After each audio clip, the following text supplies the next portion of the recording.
I was very curious as to why the IRS refused to show the law, as it seemed such a simple thing to do. Yet I was skeptical about the Foundation's claims. There had to be a law, right? I mean, we've all been told over and over and over again that we had to pay income taxes. No answers, no taxes. No answers, no taxes.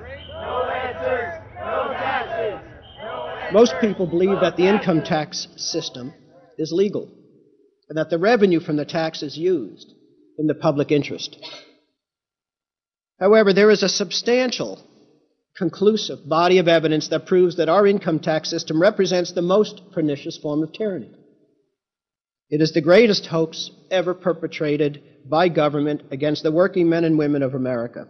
American citizens, along with the Foundation, have been asking the IRS to specifically provide them with the underlying legal foundation upon which they administer and enforce the personal income tax laws in our country. At the national level, when people would attempt to contact somebody of a much higher authority, say the commissioner, same kind of thing. They would get answers that were in effect non-answers. There are a group of people standing outside today who assert that no law requires you to pay taxes and that you will not answer their petition to the government as to whether they're required to pay taxes.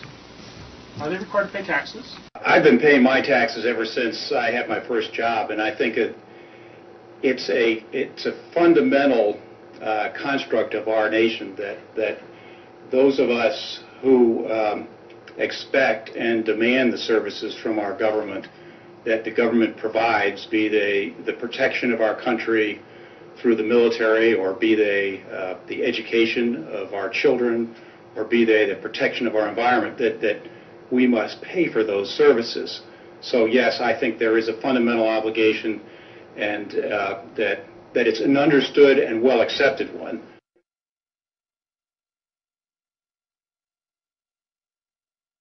Joe Bannister and I had a meeting in the White House with President Clinton's economic advisor, Jason Furman.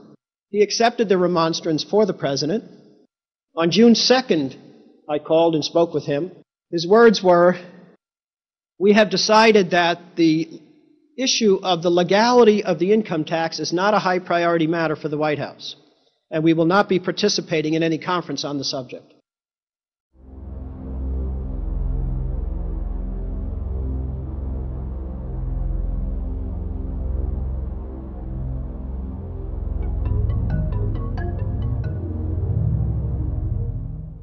I decided not to eat until my death, or until the government agreed to send their experts to meet with the experts from the tax honesty movement.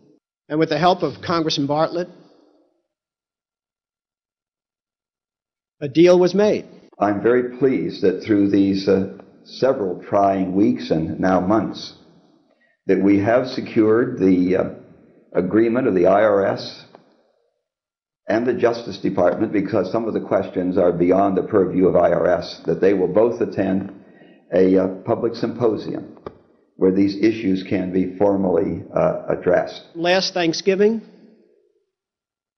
DOJ and IRS notified Congressman Bartlett that they would not participate.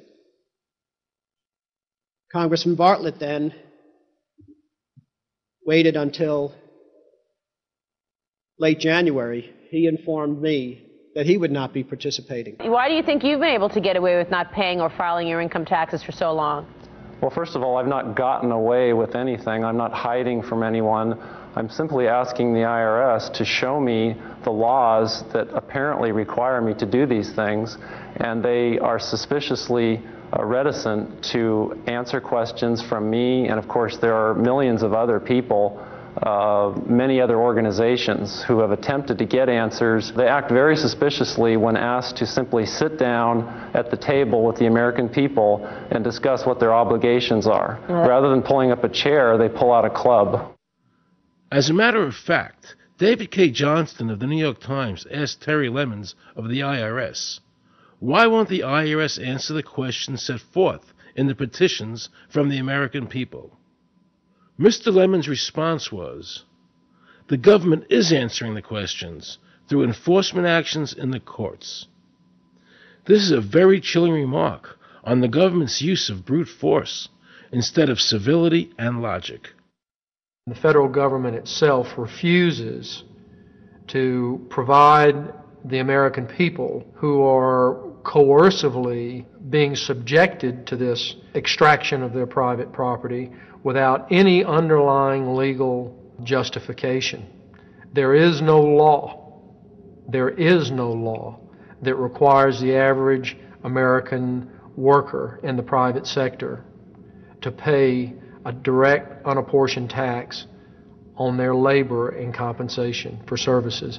There is no law. The march will stop in front of the IRS building. They are now going to serve a class action lawsuit on the IRS. Very courageous. My name is Charles Bell, and I'm here to serve this complaint on behalf of the American people to the Internal Revenue Service. The complaint is accompanied by an affidavit that's under the hand of Robert Schultz. Case was served. We'll call you with the case number. Case has been filed. We'll call you with the case number. Thank you. Okay, thank you. We appreciate your time. America, baby! Freedom! Today, effectively, the people have said to their servant government that that our rights are not going to be any longer denied, and that we're going to have answers to our petition, our legitimate lawful petitions for redress of grievances, which are guaranteed in the First Amendment to our Constitution. So once and for all, we will get an answer. On August 31st, 2005, federal judge Emmett Sullivan ruled, the government does not have to answer the American people's questions, even though it is guaranteed in the First Amendment. Our courts have made a decision that government does not have to show the law that it enforces. And the press never reported on this. Have we given this judge the authority to overrule the Constitution, the very foundation of American life?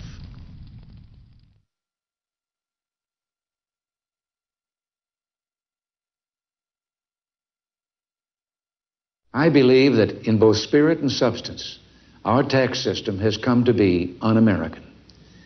Death and taxes may be inevitable, but unjust taxes are not.